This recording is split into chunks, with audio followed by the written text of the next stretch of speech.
우리 찬송 부르겠습니다. 경배 384장입니다. 위대하고 강하신 주님. 경배 384장입니다.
의지할 강하신 분은 하나님 한 분이신 줄로 믿습니다. 경배 385장 부르겠습니다. 예수 가장 귀한 그 이름.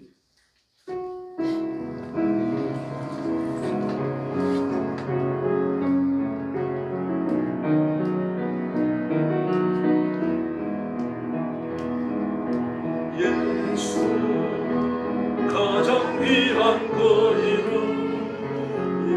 예수 언제나 기도들으사 오 예수 나의 손 잡아주시고 가장 귀한 그 이름. 예수 찬양하기 원하네. 예수 처음과 나중 되시는 오 예수 날 위해 보통 나가신 가장 귀한 그 이름. 예수 왕의 왕이 되시는 예수 당신의 끝없는 사랑 오 예수 목소리 높여 찬양 가장 귀한 그 이절 부릅니다.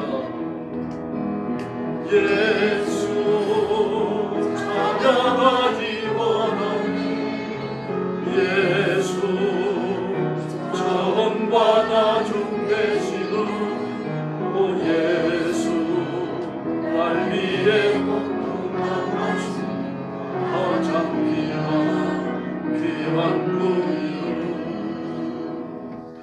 예수 왕의 왕이 되신 주 예수 당신의 끝없는 사랑 오 예수 목소리 높여 찬양해 가장 귀한 그 3절. 예수 왕의 왕이 되시고 예수 당신의 끝없는 사랑 오 예수 목소리 높여 찬양해 가장 귀한 그 이름. 할렐루야. 경배 380장 부르겠습니다. 좋으신 하나님.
찬송가 부르겠습니다. 찬송가 83장입니다. 나의 마음의 근심구름.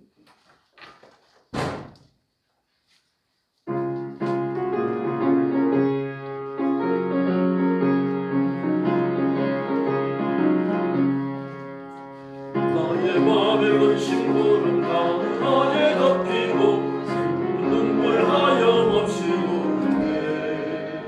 인자하고 부드러운 손으로 부르사 나를 위로할 이 누가 있을까. 주 예수 주 예수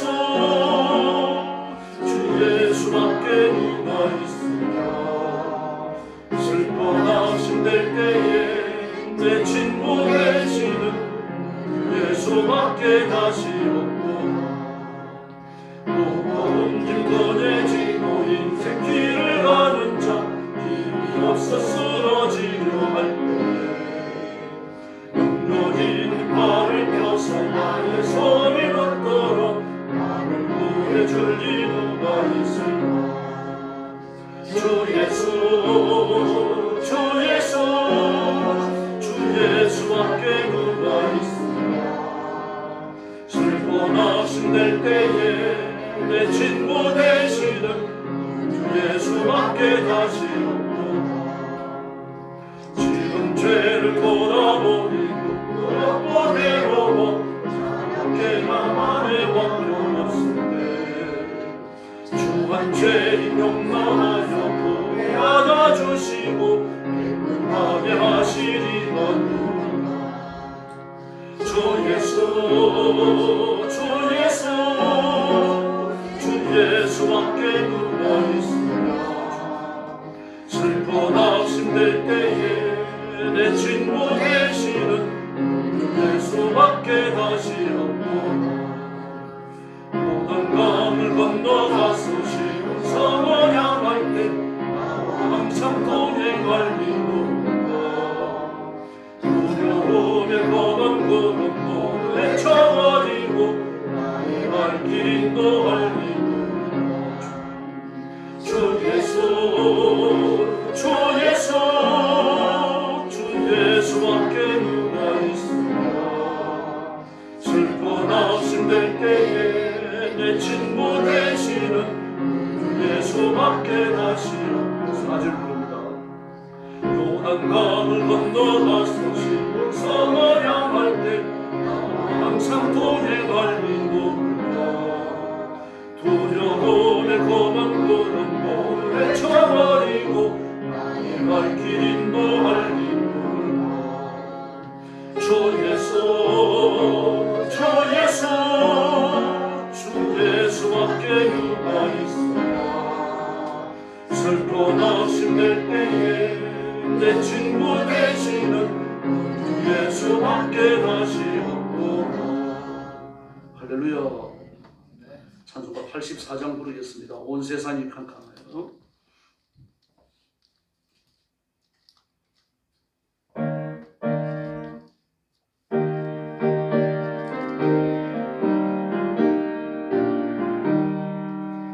세상이 캄캄하여서 잠들지 없었더니 나는 영광 나타나 온 세상 빛이었네. 영광 영광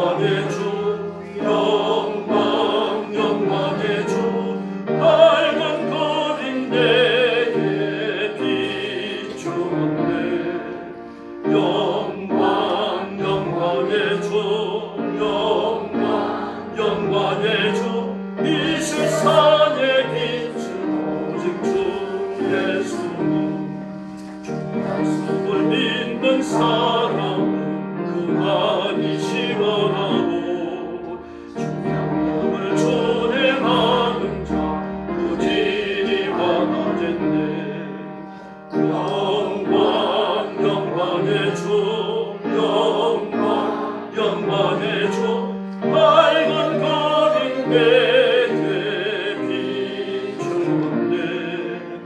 영광 영광의 주, 영광의 주, 이 세상에 비추어진 주 예수님. 내 사는 사람은 그 눈이 어두워도 대박을 싣는 날에는 그 눈이 밝아지네. 영광 영광의 주, 영광의 주, 밝은 거린 내게 비추네. 영광의 주, 영광의 주, 이 세상에 비추어진 주 예수님. 할렐루야. 온 세상의 진정한 빛은 예수님이신 줄로 믿습니다. 85장 부르겠습니다. 구주를 생각만 해도.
준비된 마음으로 하나님 앞에 주일 난주를 올리겠습니다. 다 같이 일어서 주시기 바랍니다. 머리 숙여서 묵상 기도 드리겠습니다.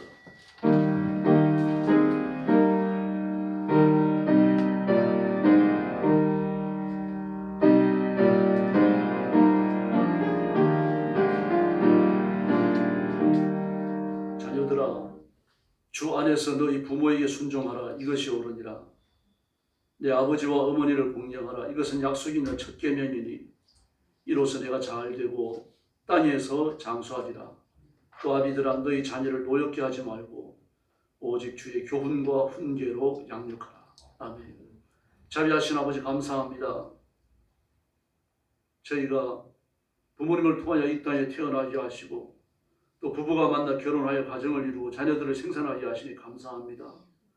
그래서 하나님을 섬기는 신앙의 대가 계속 이어져가고 하나님의 나라가 부흥하며 하나님의 뜻이 이 땅 위에 이루어지게 해주시는 것을 감사합니다. 오늘도 어린이 주일 예배를 주 앞에 드립니다. 하나님께서 기억하시고 하나님께서 이 땅의 어린이들을 지키시고 한국 강산의 어린이들을 보호하여 주시고 한국교회의 어린이들에게 복을 내려 주시옵소서. 오늘도 온 세상에 흩어져 복음 전하는 선교사님들과 주의 종들과 사랑하는 성도들을 기억하시고 그 가정마다 지키시고 보호하여 주옵소서. 자비하신 주님, 어린 아이들에게도 복음이 전파되게 하시고 아이들이 변화되며 그리고 온 가정이 변화되는 복을 선교 현장에 허락해 주시옵소서. 오늘 아침도 주님께서 영광 받으시며 예비하신 흡족한 은총을 내려주시기를 원하옵고 예수님의 이름으로 간절히 기도 올리옵나이다. 아멘. 찬송가 제8장 부르겠습니다.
성시교도 가겠습니다. 어린이 주일 주보에 나와 있습니다.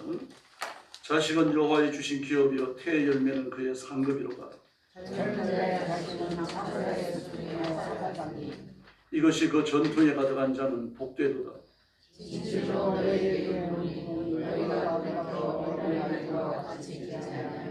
결단코 천국에 들어가지 못하리라.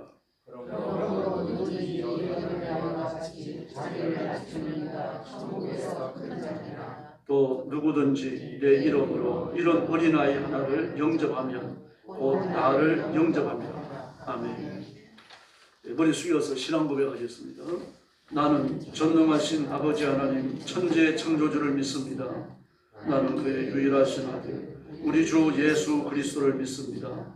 그는 성령으로 잉태되어 동정녀 마리아에게서 나시고 본디오 빌라도에게 고난을 받아 십자가에 못 박혀 죽으시고 장사된 지 사흘 만에 죽은 자 가운데서 다시 살아나셨으며 하늘에 오르시어 전능하신 아버지 하나님 우편에 앉아 계시다가 거기로부터 살아있는 자와 죽은 자를 심판하러 오십니다.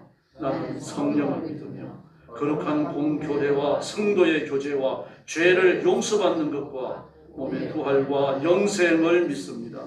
아멘. 자리에 앉으셔서 563장 찬송 드리겠습니다.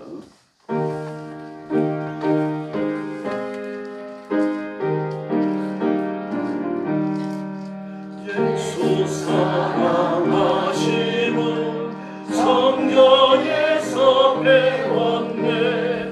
우리들은 약하나 예수 권세 많도다. 날 사랑하신 날 사랑하신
이천 장로님 나오셔서 기도해 주시겠습니다.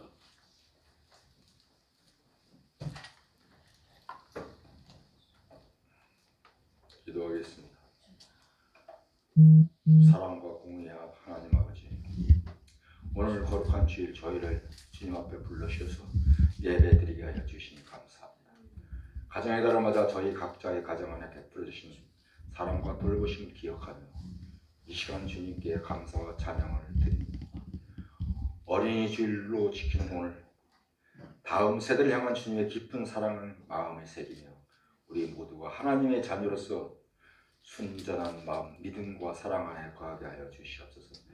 예배 가운데 살아계신 하나님을 만나는 은혜를 경험하게 하여 주시옵소서.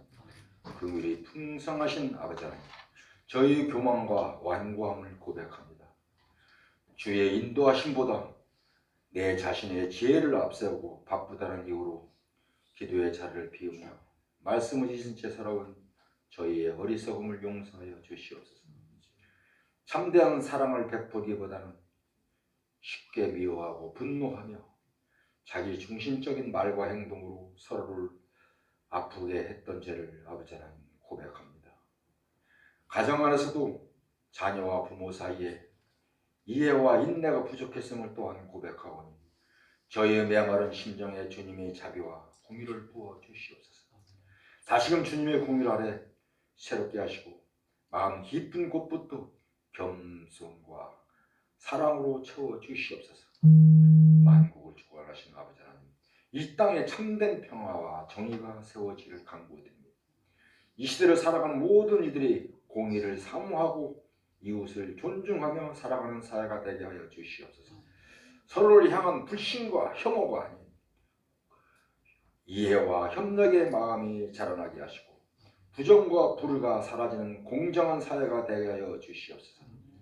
나라를 이끌어가는 지도자들에게 백성을 섬기는 참된 리더십과 분별력을 더하여 주시고 청년 세대에게는 꿈을 펼칠 기회와 희망을 허락하여 주시옵소서.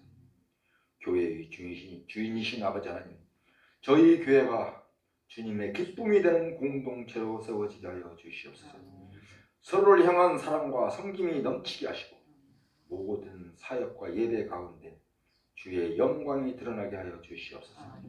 특히 어린이 주일을 맞아 우리 교회의 어린 자녀들이 복음의 기쁨을 알고 주님을 경배하는 마음으로 자라나게 하여 주시옵소서.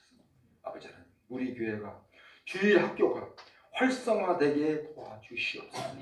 그리하여 우리 교회가 다음 세대의 믿음을 굳건히 세우는 든든한 터가 되게 하시고 복음을 전하며 세상 속에 소망을 전하는 교회가 되게 하여 주시옵소서.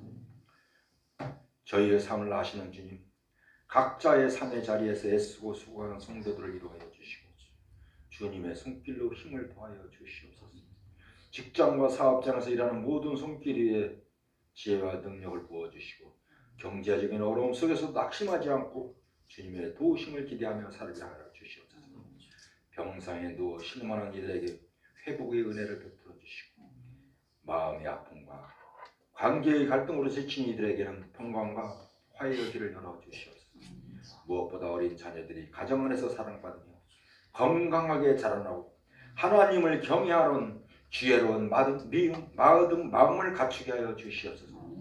부모들이 자녀를 하나님의 말씀으로 양육하며 서로 존중하고 격려하는 복된 가정들이 되게 하여 주시옵소서. 말씀을 선포하시는 목사님을 위하여 간구합니다. 목사님께 성령 충만함으로 날마다 새 힘을 부어 주시옵소서. 선포하시는 말씀 가운데 생명의 능력이 나타나게 하시고 듣는 저희 모두가 그 말씀을 통해 위로받고 변화되며 주님 앞에 결단하게 하여 주시옵소서. 사자 목사님의 가정을 복주시고 건강과 평안을 허락하셔서 모든 사역을 기쁨과 감사로 감당하게 하여 주시옵소서. 해외 여러 곳에서 복음을 들고 선교하시는 선교사님들 기억하시고 은혜의 은혜를 더하여 주시고 선교지마다 복음의 씨앗이 옥토밭에 떨어져 만배의 결실을 맺길 원합니다. 아버지 하나님, 다음 주일에는 저희 교회가 주의 종 남정과 여종을 세웁니다. 장로는 장로의 십자가를 지고 목사님을 보좌하는데 부족함이 없게 하시고 아론과 훌의 역할을 잠들 감당하게 하여 주시옵소서. 당회에서나 교회에서 헌법만 읊조리기 전에 주님의 뜻이 무엇인가, 교회를 위한 것이 어떤 것이면 먼저 기도하게 하시옵소서. 그리하여 존경받는 종 그런 장로님이 되게 하시고, 권사님은 기도로 봉사로 교회를 섬기며 가정에서나 세상 속에서 빛과 소금의 역할을 잘 감당하게 하시고, 그의 가정에서 은혜의 은혜를 더하셔서 온 가족이 예수 그리스도를 내 구주로 영접하는, 그리하여 우리 주님을 가정으로 섬기는 복된 가정이 되게 허락하여 주시옵소서. 예배를 섬기며 헌신하는 모든 손길들을 기억하여 주시옵소서. 찬양 반주로, 안내로, 주방 봉사로, 또 하나님의 나라 재정으로 섬기는 모든 이들의 수고를 기뻐 받아주시고 주님의 기쁨이 되게 하여 주시옵소서. 오늘 예배를 통해 오직 하나님의 홀로 영광 받으시길 원하며 우리 주 예수 그리스도의 이름으로 기도를 드렸사옵나이다. 아멘.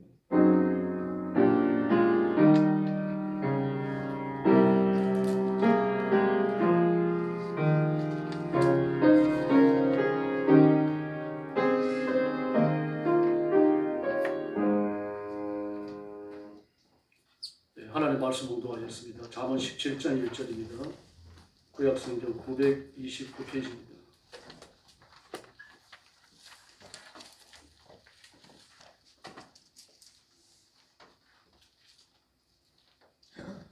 잠언 17장 1절입니다. 같이 봉독하겠습니다. 마른 떡 한 조각만 있고도 허무하는 것이 제육이 집에 가득하고도 다투는 것보다 나으니라. 아멘. 오늘 말씀의 제목은 화목한 가정입니다. 이 딱딱한 보리빵 하나와 또 집안에 풍성하게 준비되어져 있고 저장되어져 있는 제육, 둘 중에 어느 것이 더 많이 듭니까? 딱딱한 보리빵이라고 하는 것은 마른 떡이라고 그랬잖아요. 보리빵을 말합니다. 우리가 생각하는 우리 한국이 뭐 시루떡이나 이런 것도 올리시면 안 되고, 히브리어 성경에 뭐 보리빵이라고 되어 있어요. 근데 보리빵이 말랐어요. 말랐다는 건 며칠 지났다는 이야기죠. 마르지 않았다면 신선한 빵이라는 얘기인데 이미 말라버렸어요. 며칠 동안 빵을 못 쪘다는 얘기입니다. 곡식이 없는 거죠. 그러니까 지주가 말랐어요. 그러나 이쪽은 어떻습니까? 제육이 집안에 가득하다 그랬습니다. 제육, 정육을 말하는 게 아닙니다. 앞에 제자는 제사라는 뜻입니다. 제사 드리고 남은 고기를 집안에 많이 저장해 뒀다는 얘기예요. 그럼 제사에 준비한 그 고기는 하나님 앞에 다 드리고 와야 되는 거 아닙니까? 그러나 제사 드리는 사람의 몫으로 내어주는 고기가 있습니다. 화목제에서 가능한 거죠.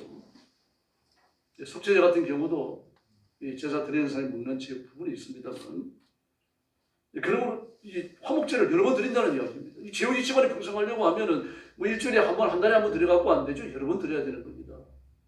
먹을 것도 없는데 여러 번 제사를 드릴 수 있는 그런 형편이 됩니까, 여러분?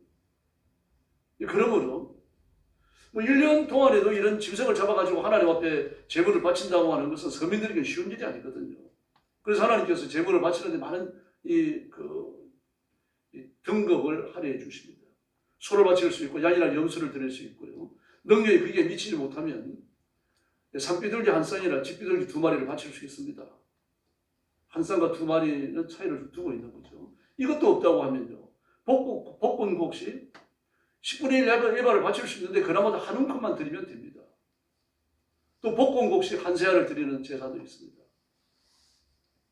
그러므로 아무리 가난해도요, 하나님을 섬기고 예수 믿는데 아무런 지장이 없도록 하나님이 제도를 세밀하게 그렇게 만들어 놓으신 겁니다. 근데 오늘 이 사람을 보니까 제육이 집안에 가득합니다. 제사 드리고 나서 받아온 그런 이 고기가 말입니다. 집안에 가득하다 그럽니다. 이게 소고기일 수도 있고 양이나 염소일 수도 있는 거죠. 비둘기를 가지고 제육이라고 부르진 않습니다. 그러므로 제육이라고 부른다고 하면 양이나 염소나 소예요. 이게 집안에 가득하니까 하나님 앞에 자주 화목제를 드리는 거 아니에요? 그러니까 그것도 감사한 거죠. 자주 속건제나 속죄제를 드린다면 죄를 많이 짓는 집안 아닙니까? 근데 화목제를 자주 드리니까 화목한 집안이에요. 근데 성경은 뭐라고 말합니까? 딱딱한 보리빵 한 조각만 있고도 화목하는 것이 제육이 집안에 가득하고도 다투는 것보다 낫다. 가정을 두고 하는 얘기죠. 설정입니다. 사실 마른 보리빵 하나, 이걸 먹고도 화목한 가정이 있다는 얘기입니다. 아주 그 서민들 중에서도 좀 이렇게 낮은 경제 생활을 하는 사람이라고 봐야 되겠죠. 다시 말해서 경제적 조건이 하나님 앞에 감사하고 화목한 가정을 만드는데 영향을 끼치는 건 아니라는 얘기입니다. 다시 말해서 화목과 행복이라고 하는 것은 상대적 가치가 아니라 절대적 가치다. 성경은 그렇게 이야기합니다. 이게 진리입니다. 그런데 우리는 이걸 상대적 가치로 만들어버리죠. 얼마나 더 좋은 옷을 입었느냐, 얼마나 더 좋은 집에 사느냐, 얼마나 더 큰 차를 타느냐, 이런 것을 가지고서 화목과 행복의 척도를 삼으려고 합니다. 그래서 세수의 가치, 타락의 가치입니다. 그리스도인은 그렇게 열등한 의식을 가지고서 나보다 낮은 사람이 누군가, 나보다 더 잘 사는 사람은 누군가, 이걸 살피지 말라는 얘기입니다. 이걸 살피는 자체가 뭡니까? 열등의식입니다. 더구나 우리는 그 뒤주에서 인신난다 그랬잖아요. 뒤주에서 인신난다 그랬으니까 뭐가 이렇게 많으면 저 좋은 집안 아니냐? 좋지요. 그럼 부잣집고 화목한 집안이 드물어요, 여러분. 우리나라에 보세요. 사업 크게 하고 좋은 집에 살고 말입니다. 바람 안 피는 집안이 있습니까? 안팎이 다 피워요, 바람을. 사람들이 돈 있는 부자들 한남동에 몰려서 유엔빌리지 이쪽이에요. 저 유엔빌리지 가봤는데요. 골목이 진짜 좁아요. 차 2대 비켜나가기가 아슬아슬해요. 옛날에 지은 집이어가지고.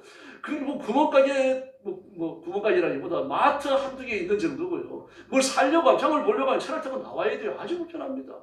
차 세워둘 때도 별로 없습니다. 근데 부자들이 왜 그렇게 달려드는지 모르겠습니다. 부자들이 몰려 사니까 그랬죠. 사업 크게 하는 사람들, 돈 많은 연예인들, 그거 오면 찾아봅니다. 자기들이 불편하다 그래요. 사는 게 불편하다. 그러면서 못 나옵니다. 여러분, 그게 우월의식 같죠. 우월의식이 아닌데 열등감입니다. 거기에서 빠져나오는 그 순간 자기의 가치가 하향 적용될까 봐 두려운 거예요. 그래서 돈이 많은 사람, 권력을 가지고 있는 사람 그 틈에 지금 있고 싶은 겁니다. 그러나 우리는 그런 세수고의 가치에서 해방됐는 줄로 믿습니다. 유엔빌리지 집이 집값을 알아보면 인터넷에 나옵니다. 보통 100억 이쪽 저쪽이에요. 비싼 건 300억 넘는 것도 있고요. 그 보니까 묘하더라고요. 막 그 벽 위에다 대고요. 막 유리 깨가지고 박아놓고 얼타리 높이 만들어 놓고 담장이 높을수록 집이 비싸요. 담장이 낮으면 집이 좀 싸더군요. 그 담장이 높은 거는 평수가 커요. 평수가 작은 것도 담장이 낮아요. 희한합니다. 한남동 가도 그렇습니다. 한남동 가니까 한남동에 있는 집들이 그렇더라고요. 보니까. 여러분 인터넷 들어가면 그 집들 다 볼 수 있습니다. 그 세상 사는 사람 삶이 얼마나 좋은가, 얼마나 다양한가, 얼마나 천개가 많은가 다 알아볼 수가 있습니다. 여러분, 그런 것이 행복의 척도가 되는 게 아니고 그런 것이 평안의 척도가 되는 게 아닙니다. 화목의 척도가 되는 건 절대로 아니라는 얘기입니다. 사람은요, 생각하는 것보다 훨씬 복잡한 존재입니다. 그 간단한 존재가 아니에요. 그래서 가난할 때 돈이 있으면 다 될 줄 알죠? 그럼 여러분, 사람이 돈을 가지고 나면 그렇게 마음이 편해지고 문제 해결되는 게 결코 아닙니다. 소나 돼지나 저런 살아온 짐승들도요, 배부르고 나면 끝이에요. 더 이상 탐하는 게 없습니다. 그 아그들 사이에 살고 있는 이 좀 토끼보다 큰 쥐가 있습니다. 쥐처럼 생겼는데 쥐 종류인 줄로 알고 있어요. 근데 커요. 상당히 큽니다. 토끼 한 2마리 합쳐놓은 것만 합니다. 아가한테만 한입 끓여야 되겠습니까? 근데 아그가 절대로 안 잡아먹어요. 또 아그가 뭐 강을 헤엄치는데 이건 아그 등에 올라가가지고 강을 건너갑니다. 아그들 사이에 이리저리 뛰놀고 말이죠. 그들도 오지도 않아요. 처음부터 이게 왜 그랬을까 이해를 할 수가 없었습니다. 근데 동물학자가 그랬더라고요.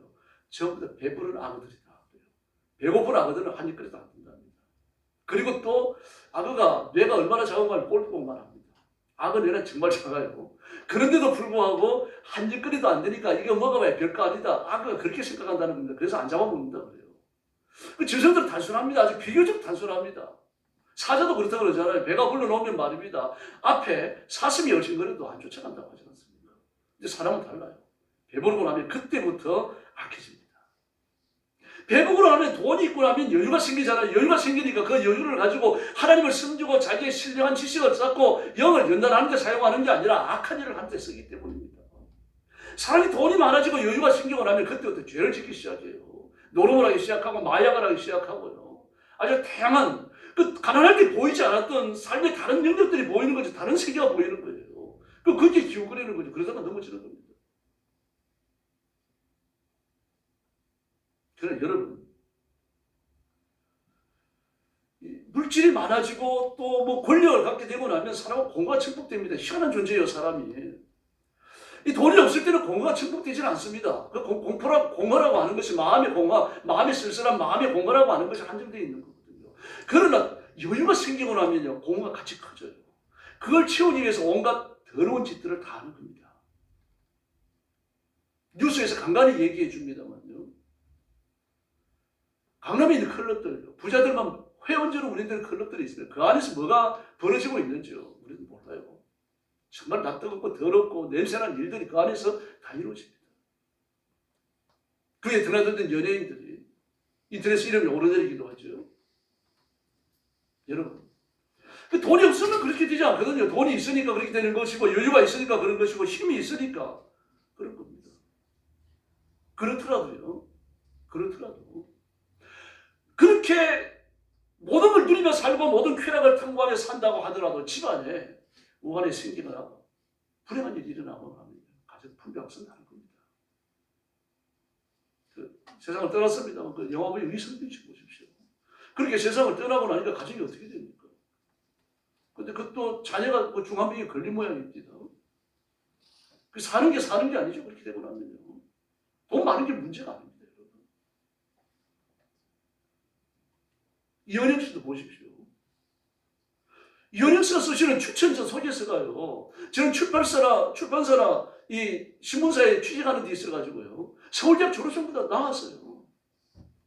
그걸 우선 쳐줬다는 이야기입니다. 그럼에도 불구하고 그 딸이 심각한 고칠 수 없는 질병에 걸리고 나니까요. 삶의 풍요학상 나버립니다. 물론 그것 때문에 예수 믿고 가정이 복음화 되고 복된 결실을 맺었습니다만요. 그 명성을 얻었다고 하는 것이 큰 의미를 갖는 게 아니라는 이야기입니다. 그래서 화목이 나오는 게 아니죠. 아무리 집안에서요. 좋은 집에 살고 많은 소득을 얻는다고 하더라도 집안 식구들 중에 흉한 일 하나 일어나고 나면 그때부터 평안을 찾을 수가 없습니다. 이게 우리가 살아가는 삶입니다. 권력도 그렇잖아요.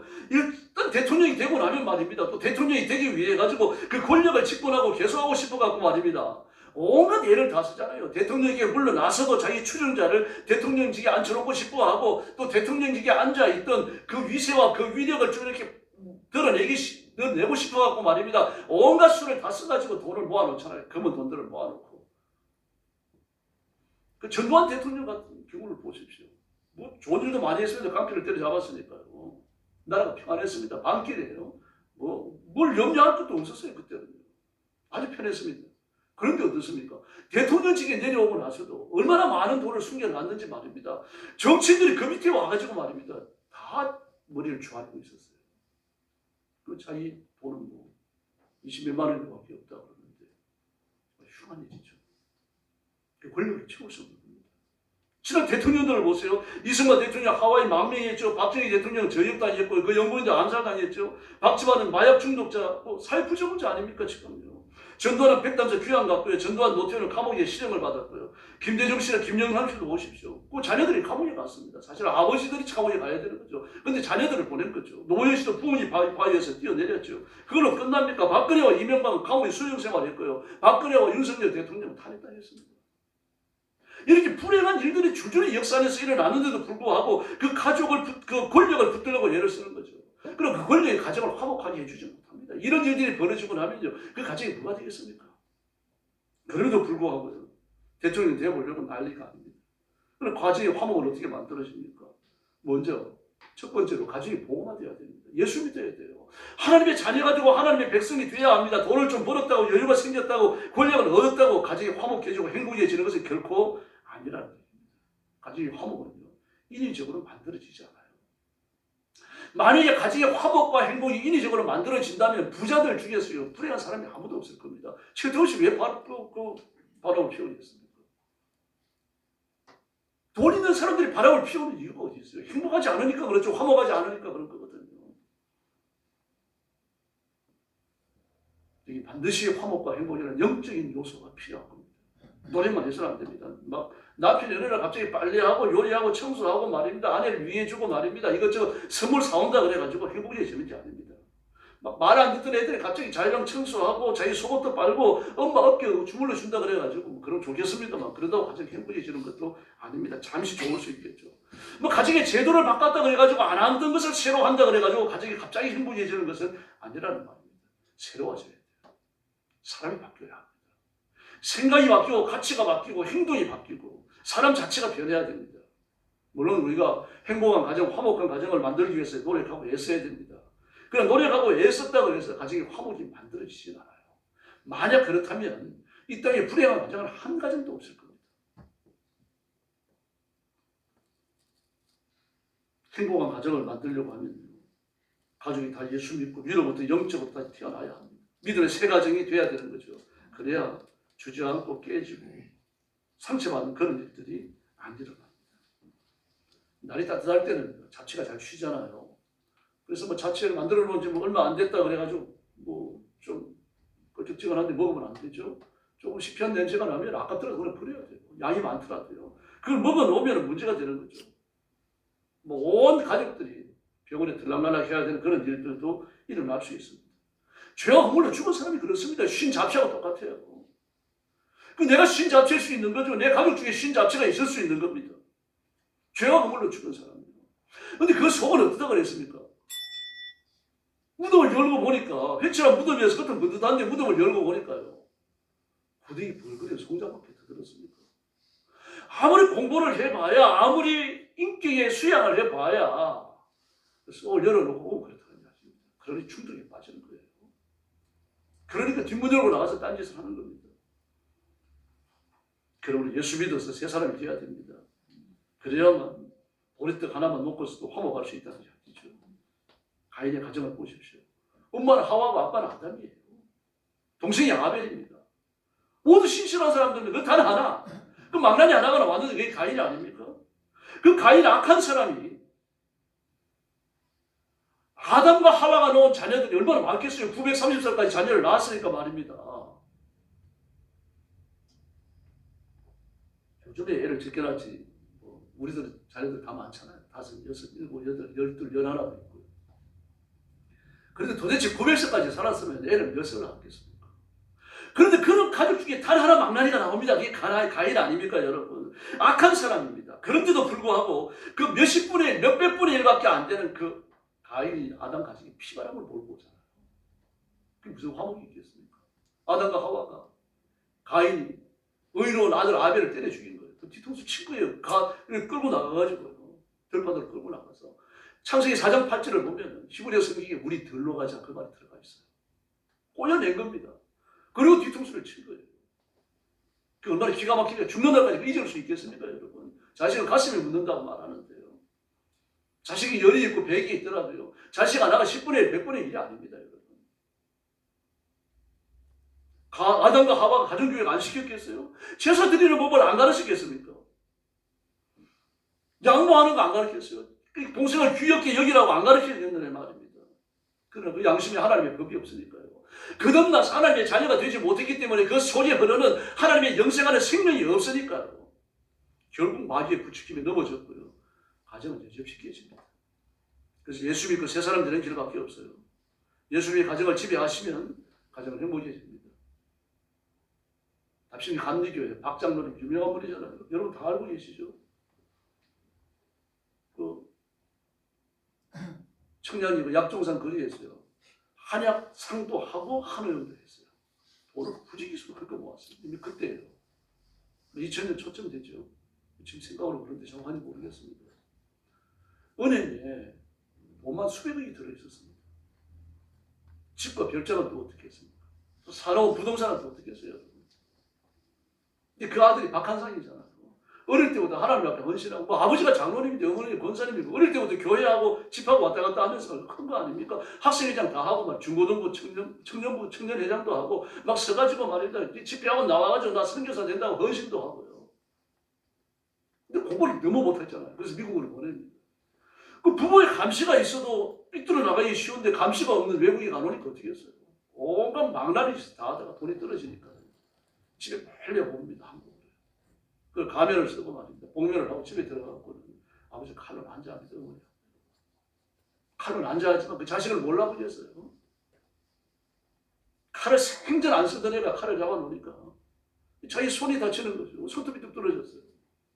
손톱이 썰려가지고 일본에 떨어지고 나니까 어머니가 그걸 보고는요. 손톱을 치고갖고 먹어요. 자기 아들 범죄자라는 게 드러날까 봐요. 근데 목을 상해놨잖아요. 감옥에 가서 걸립니다. 그리고 밖에서 보니까 보여요. 그것 때문에 박한식이 잡히죠. 지금도 그 영등포구 지소에 있습니다. 다른 데로 옮겨질지 모르겠습니다. 영등포 교도소에 있습니다.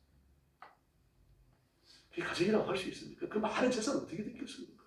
이런 정보가 가져갔을 거고요. 온 사돈의 펄통까지 달려들어가지고 다 나눠가졌을 거 아닙니까? 이 죄가 아니지. 마귀가 아니지. 여러분, 내가 장로라고 해서, 내가 권사라고 해서, 내가 직분자라고 해가지고요, 내 가정이 평안하리라고 생각하시면 안 됩니다.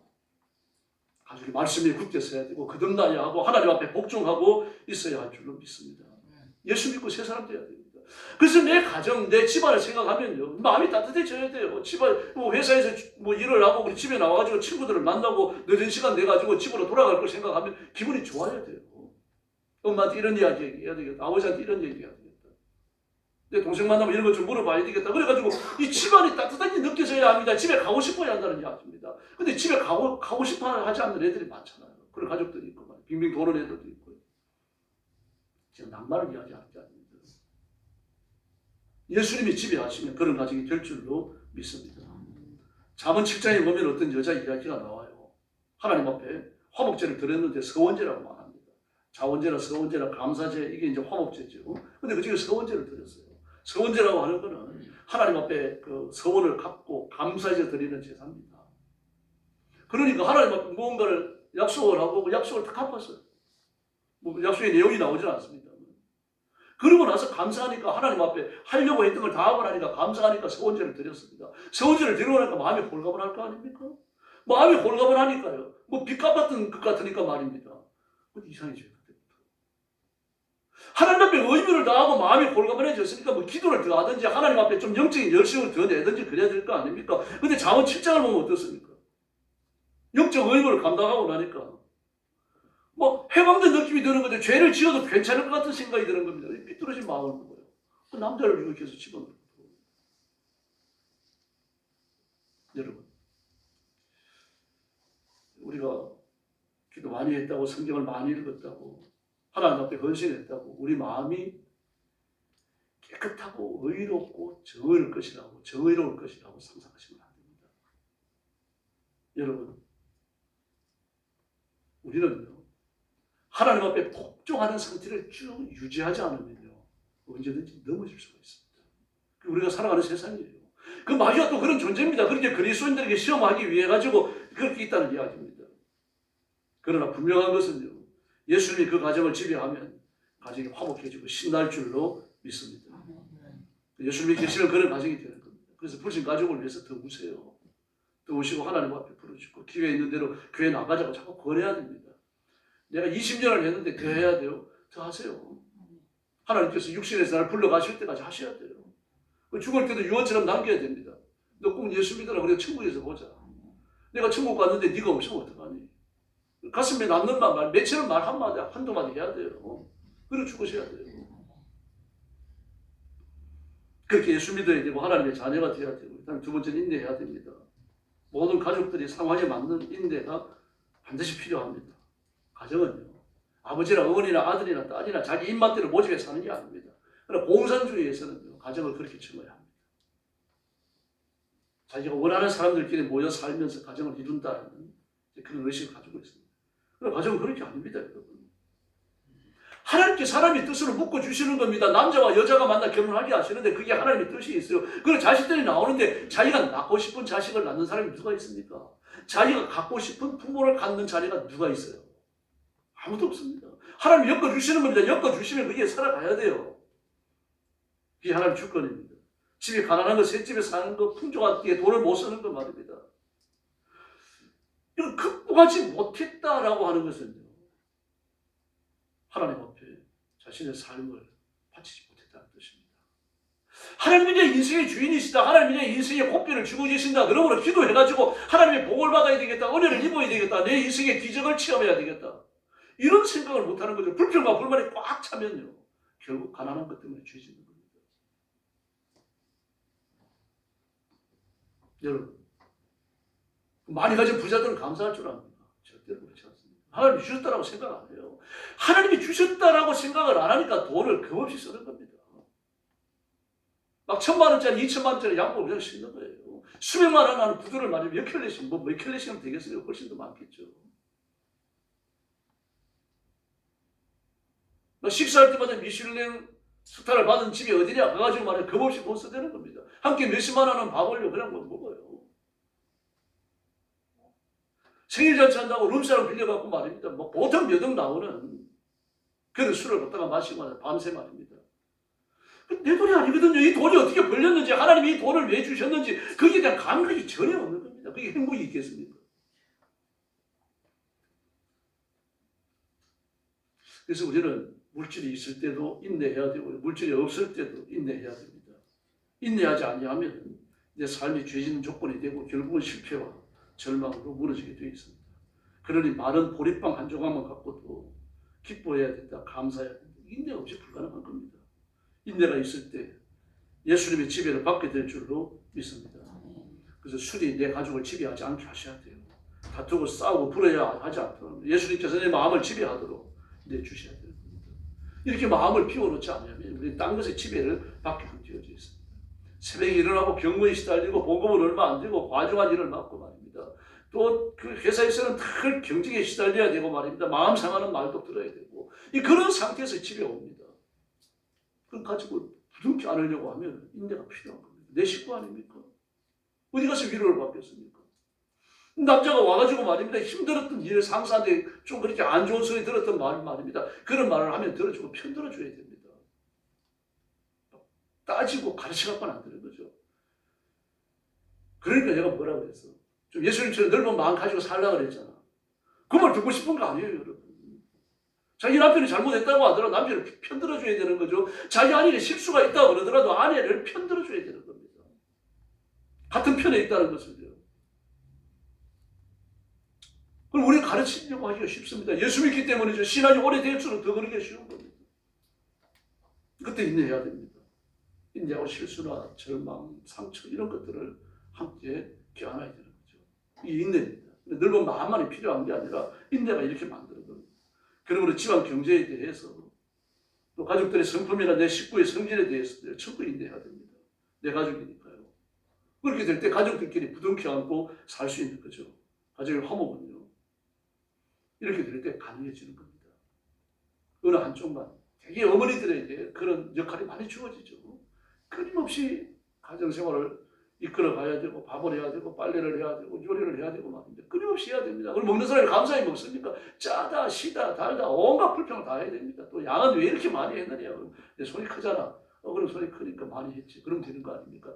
이러니까 밥이 남는 거지. 이러니까 찌개가 남는 거지. 이러니까 국이 남는 거지. 그렇지만 편할 수가 없죠. 그런 사람들은 자기가 요리를 해야 돼요. 다른 식구들 입에 딱 맞도록 말입니다. 참아야 됩니다. 여러분, 아내나 가족이나 내 식구들이 돈 벌어오려고 많은 곤욕을 겪습니다. 공부하는 것도 힘들어요. 근데 사실 우리는 알잖아요. 학교를 다 졸업하고 가정을 가지고 돈 벌러 다니고 보니까 학교 다닐 때가 제일 좋았거든요. 근데 아이들은 그걸 모릅니다. 학교 다니는 걸 뭐냐라고 생각합니다. 굴레라고 생각을 하죠. 그래서 아이들에게도 격려가 필요하고 위로가 필요하고요. 그런 아이들을 감싸주는 마음이 필요한 거죠. 또 지금 회사가 얼마나 경쟁이 심합니까? 옛날에는요. 그 컨설팅 이론에 보면은 회사에 들어오고 또는 직분을 바꾸잖아요. 뭐 진급을 하고 그래가지고 바꾸면 매니저님이 찾아오는데 3년이라고 합니다. 그러면 이제 그 회사에서는 어떻게 했습니까? 옛날에 뭐, 그래서 해변에 있는 저는 콘도 같은 거 빌려갖고 말입니다. 해변대 훈련도 하고 뭐, 마인드 컨트롤 같은 뭐 이런 것도 배우고 말입니다. 사회에 전향한 강사를 불러다가 또 뭘 배우고 이러면서 말입니다. 분위기나 이런 거 막 일신시켜 주잖아요. 다시 회사에 출석하도록 만들잖아요. 지금은 어떻게 합니까? 다 잘라버립니다. 왜 그렇습니까? 들어올 수 있는 우수한 일꾼들 줄 서 있기 때문에. 이런 각박한 세상에 살아요. 옛날과 같은 의리 직장에서 못 찾아봅니다. 학교 가도 공부하는 학생들 사이에 의리 찾아보기 힘들어요. 요즘 아이들 오리엔테이션 안 하잖아요. 하면 학교에서 간단하게 끝내고 말죠. 옛날처럼 말입니다. 강천에 무슨 민박 빌려갖고 펜션 빌려갖고 말입니다. 2박 3일씩 오리엔테이션 하고 말입니다. 사와리 타고 막 이런 거 안 해요. 다 무너져 버렸어요. 다시 말해서 용납받을 데가 없다는 얘기입니다. 정말 경쟁자만 존재해요. 그러나 가정에서는 용납받아야 됩니다. 좀 부족해야 돼요. 성질이 좀 못났어도 내 식구 내 가족이잖아요. 이렇게 안아야 됩니다. 그때 그때 인내가 필요하죠. 예수 믿고 거듭난 사람의 품이 필요합니다. 여러분, 가정은 하나님이 허락하신 천국과 같은 데입니다. 가정은 이익을 추구하는 것이 아닙니다. 이익을 포기해야 되는 것이고 섬기는 삶만 존재해야 됩니다. 이때 화목 끼치는 거예요. 보리빵 하나만 놓고서 하나님 앞에 감사하는 가정이 됩니다. 여러분들이 하나님의 말씀으로 무장된 이런 자세를 가져주시고 가정을 천국으로 만들기를 예수님의 이름으로 축원합니다. 한번 통성으로 기도하겠습니다. 잊지 않는 가족들이 예수 믿도록 기도하시고 가정의 평안과 화목을 위해서 그러시기 바랍니다. 또 가족들에게 건강의 복을 주시고 내 가정에 필요한 물질을 아낌없이 주셔서 주시는 물질로 전도하고 교회를 섬기도록 선교하도록 그렇게 뜨겁게 부르셨고 6월 3일날 대통령 선거를 위해서 한번 기도해 주시기 바랍니다. 같이 기도하겠습니다. 자비하신 아버지 하나님 은혜를 감사합니다. 오늘도 주일 아침에 말씀을 받고 기도합니다. 저와 사랑하는 성도들 가정을 기억해 주시고 가정마다 다 예수 믿고 구원받는 생명의 큰 역사가 일어나게 하여 주시옵소서. 주 예수를 믿으라 그리하면 너와 내 집이 구원을 얻는다고 말씀하셨사오니 이 놀라운 말씀의 역사가 성도들 가정마다 일어나게 하여 주시옵소서. 믿지 않는 가족들이 주님 앞으로 돌아오게 하시고 믿다가 낙심한 가족들이 믿음의 새 출발하게 하여 주시기를 바랍니다. 예수님이 지배하시는 가정, 예수님의 사랑이 충만한 가정이 되게 하여 주시고 가족들끼리 서로 인내하고 부둥켜 안고 살아갈 수 있도록 역사하여 주옵시기를 바랍니다. 좀 부족하더라도 연약하더라도 가정에 와서는 용납받고 가정에 와서는 사랑받고 가정에 와서는 하나님의 은혜로서 하나가 되어지는 것을 체험할 수 있도록 역사하여 주시옵소서.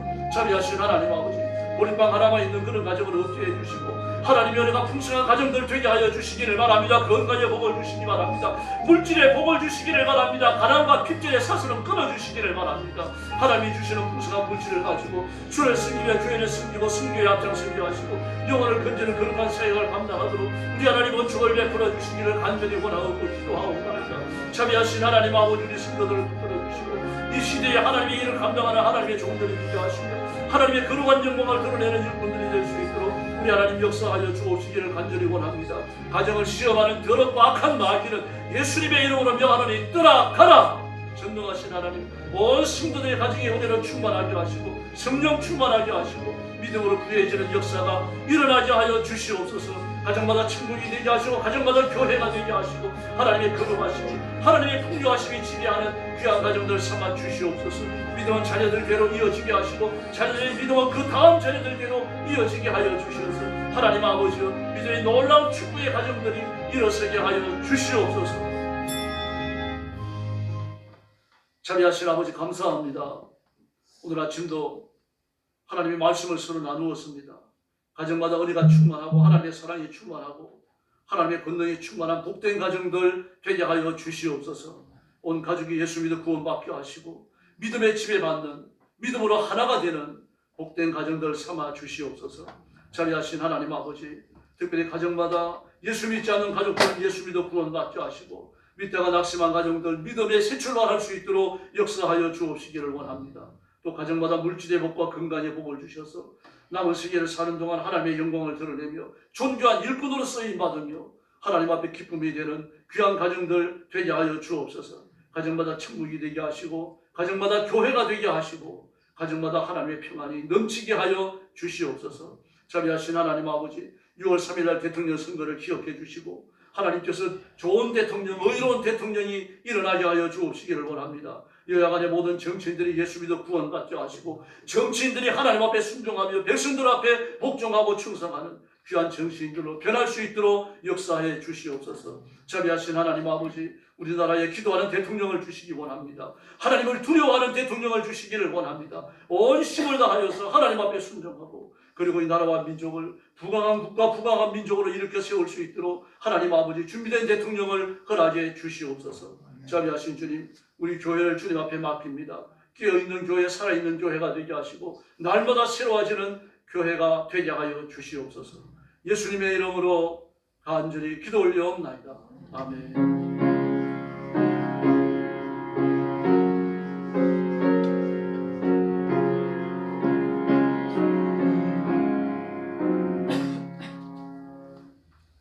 찬송가 564장 부르겠습니다.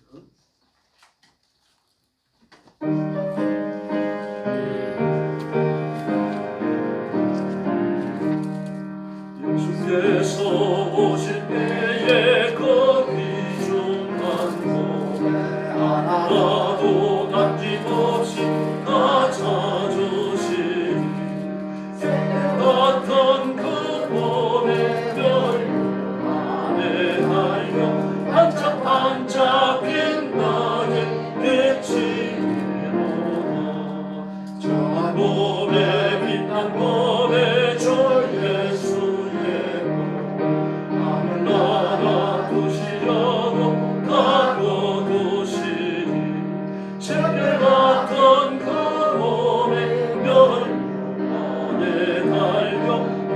반짝반짝 빛나는 빛이로다.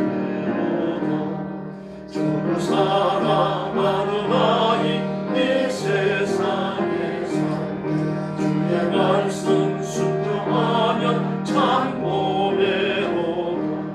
샛별 같은 그 몸의 별 안에 달려 반짝반짝 빛나게 빛이로다. 할렐루야. 준비된 제물 하나님께 드리겠습니다. 헌금이요 나오시기 바랍니다.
기도하겠습니다. 자비하신 아버지 감사합니다. 순서에 따라 예물을 드립니다. 하나님 앞에 예배하며 봉헌하는 손길들을 기억하셔서 주의 손으로 만지시고 복내려 주시기를 원합니다.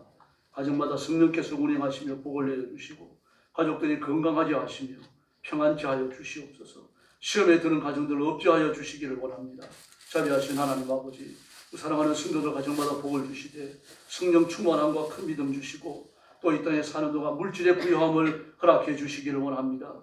물질적으로 가난하고 핍절해서 돈 끌어다니는 일이 없도록 도와주시고 우리에게 남에게 나누어 주며 베풀며 구제하는 손길들 되게 하여 주시옵소서. 주신 물질로 전도하고 선교하게 하시고 주신 사명을 따라 충성을 다할 수 있도록 역사해 주시옵소서. 건강의 복을 주시옵소서.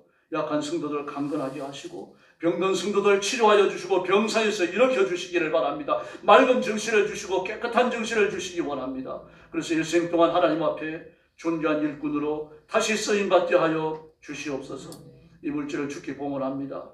하나님의 영광을 드러내는 고귀한 일들을 위해서 쓰여지게 하여 주시옵소서. 예수님의 이름으로 간절히 기도 올리옵나이다. 아멘.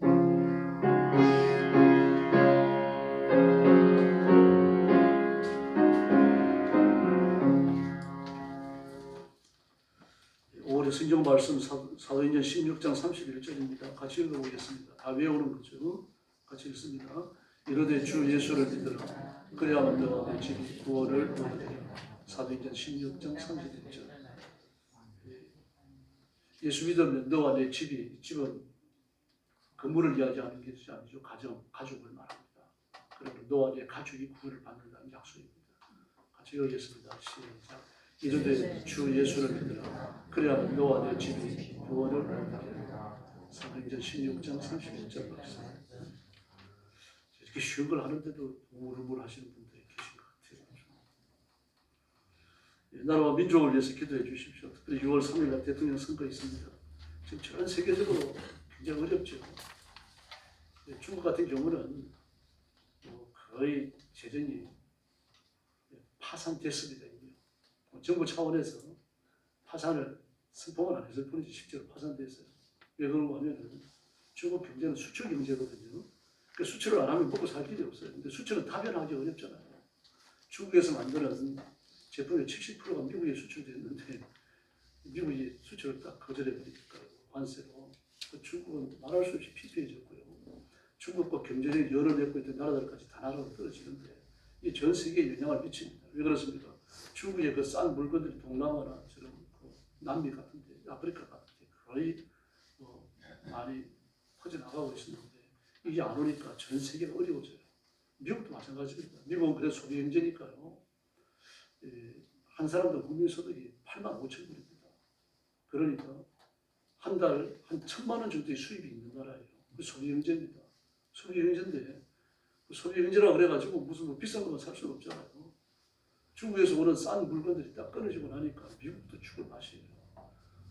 네, 뭐 계란 하나에 뭐라 그러지? 1,000원이라 그러니까 3,000원이라 그러니까 계란 한 줄 가지고 하나예요. 이런 말씀드렸으면 냉면 한 그릇 4만 원. 이러니까 살 수 있는 데가 아니죠. 연봉 2억을 받는데 정부에서 생활비를 보조해 줘야 되는 그런 생활비 보조되는 문제라고 해요. 그렇게 살아갈 수가 없어요. 전 세계가 그렇습니다.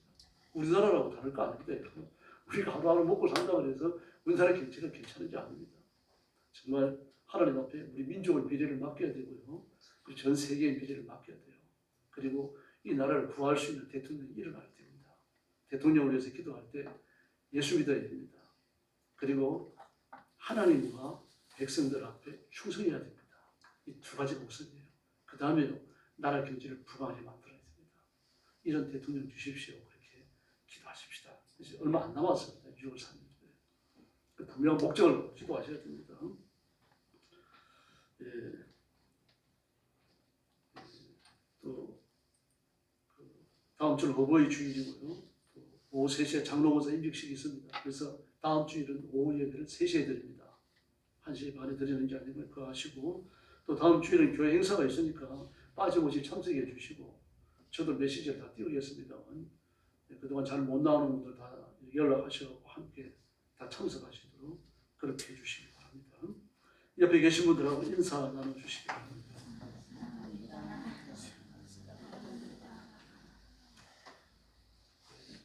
한 번 더 인사하시죠. 당신의 가정은 천국이 되기 바랍니다. 아멘. 할렐루야. 일어나셔서 55장 찬송을 축도하겠습니다.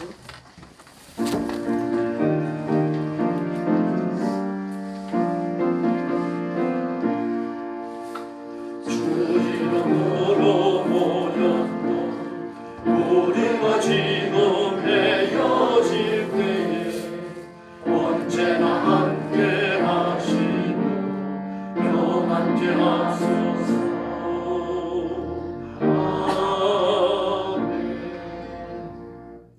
이제는 우리 구주 예수 그리스도의 은혜와 하나님 아버지의 극진하신 사랑과 성령님의 도우심과 인도하심과 교통하심이 오늘 예배에 참석하여 하나님의 말씀을 기쁨으로 받고 이 말씀을 따라서 가정의 천국이 이루어지기를, 가정이 교회와 같이 거룩해지기를 마음에 소원하며 간절히 사모하는 모든 성도들 머리 위에 영원토록 함께 계실지어다.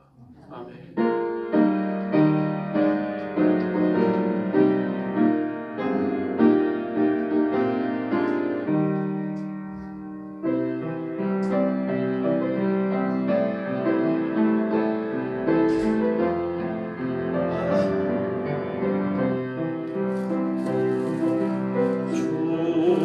다시 오실 때까지 나는 이 길을 가리라.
뭐야 뭐지요? 옷을 길이 줘야지. 야, 저거.